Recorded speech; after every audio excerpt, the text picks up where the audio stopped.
நீங்க ஒரு விஷயம் பண்ண போறீங்க. ஒரு லட்சியத்த அடையறதுக்கு பிரிப்பரேஷன்ஸ்ல இருக்கீங்க. ரொம்ப நல்லது. அது ஏங்க ஊரெல்லாம் தம்பட்ட அடிச்சுட்டு திரியணும்? "ஏய் நான் என்ன பண்ண போறேன் தெரியுமா? ஏய் நான் என்ன பண்ண போறேன் தெரியுமா?" வர்றவங்க, போறவங்க, ஃப்ரெண்ட்ஸு இது சொல்லி, சொல்லி, சொல்லி என்ன ஆகும்? அந்த காரியம் விளங்காமயே போயிடும். நீங்க சொல்லி அவங்க சந்தோஷப்படுவாங்கன்னு நான் நெனைக்கிறீங்க? இந்த உலகத்துல யாரும் எதுக்காகவும் மத்தவங்களுக்கு சந்தோஷப்படுறதே கிடையாது. அமைதியா இருங்க. அமைதியா வேலை செய்யுங்க. அமைதியா போங்க. அமைதியா வாங்க.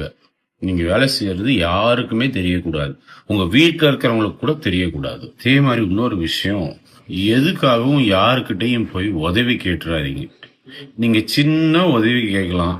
அவங்களும் பண்ணிடுறாங்கன்னு வச்சுக்குவோம். அது அவங்க ஆயுசு முழுக்க சொல்லி சொல்லி சொல்லி காட்டுவாங்க மற்றவங்களுக்கு. என்னால தான் அவன் பெரிய ஆளானான் தெரியுமா? நான் அவனுக்கு இந்த உதவி பண்ணியிருக்கேன் தெரியுமா?